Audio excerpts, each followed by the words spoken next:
Hey everybody, this is Larry. This is day 19. I need apparently to wait to figure out what date it is.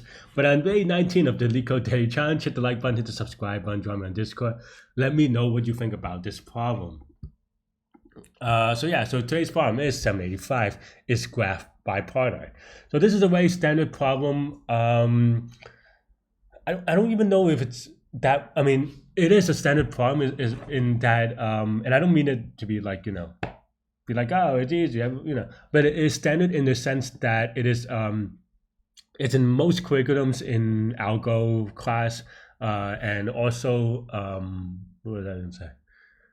It's standard in the sense that you probably would not, and maybe I'm wrong here, depending on who you're interviewing with stuff, but you're probably not gonna get this problem on your interview per se, but you may get this as a component of a more difficult problem.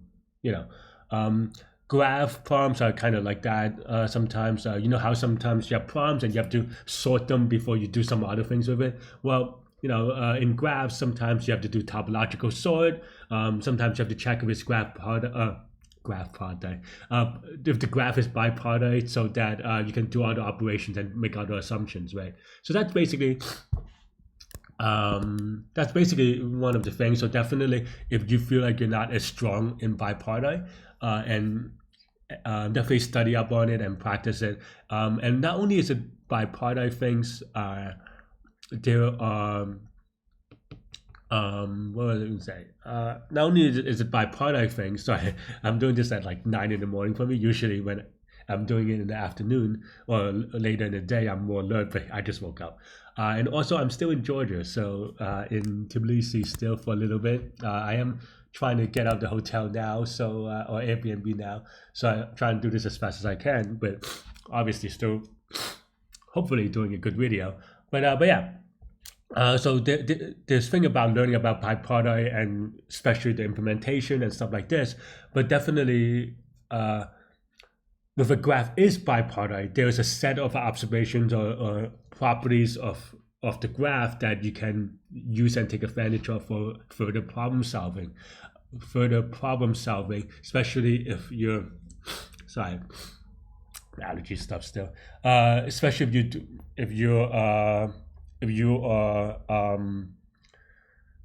doing competitive programming. So that's basically the spiel that I'm gonna say. I don't really have much more. So let's get to it.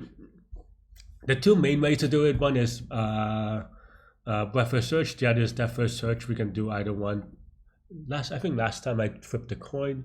I'm trying to find a coin, but maybe not, or like I don't have one on me, so it's fine. I guess I could use the Google coin, right? Let me see. Heads or tails or something. Okay, so there we go. All right. So on what do I want to do? On heads, I do breadth first search. Okay, there we go. Okay, so let's do breadth first search.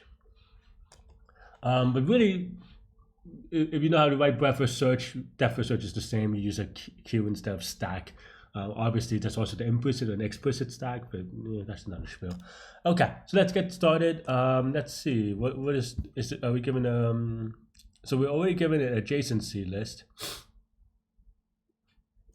right? Yeah. Right. Yeah. So we're already given an adjacency list. So let's get to it. How do we do it again?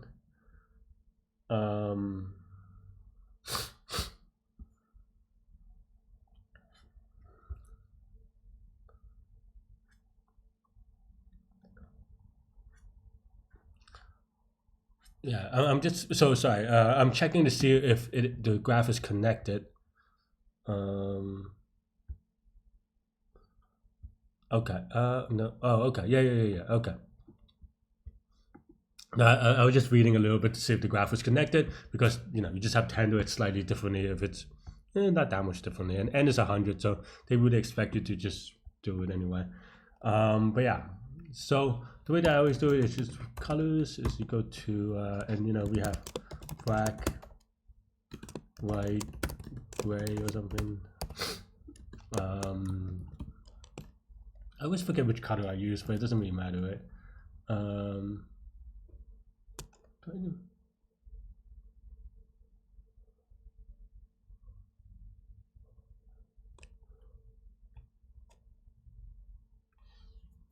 Why do I do it this way? Huh. I don't know.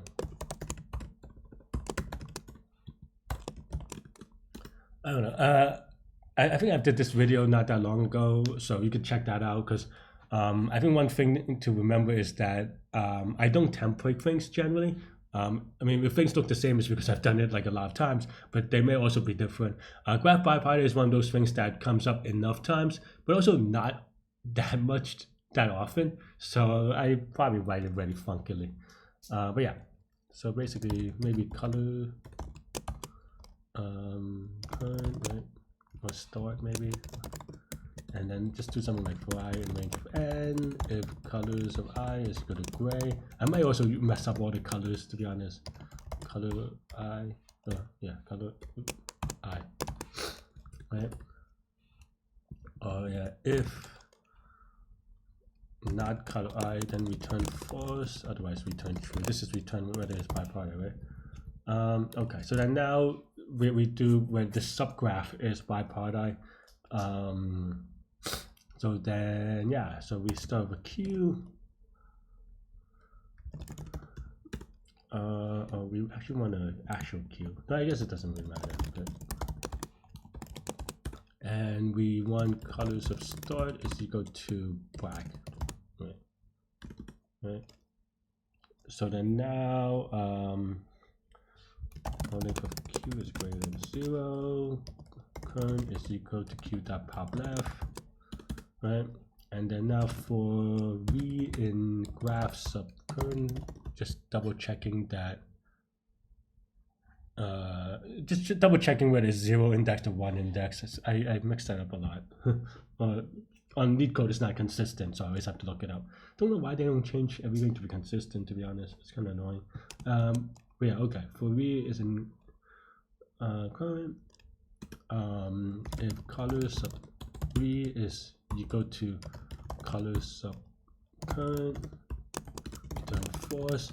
Otherwise, if color sub V is equal to gray, then we can yeah, color sub V is equal to, and I know that you could do a mod trick. I'm just going to write it out a little bit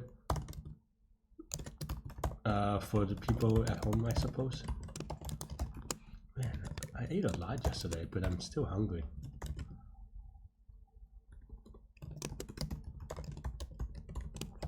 So something like that, right? And then you have to, put on the Q. And that's pretty much it. So if everything's good, then we return true. The only thing that returns false is if the neighbors have the same color. Hopefully I didn't miss anything, so let's give it a spin. The thing about not having a template is that sometimes you do make mistakes. Well, the last time I did was a year ago. Oh, okay. How did I do it that time? I called blank instead of gray. Actually, all the code looks kind of the same. Yeah.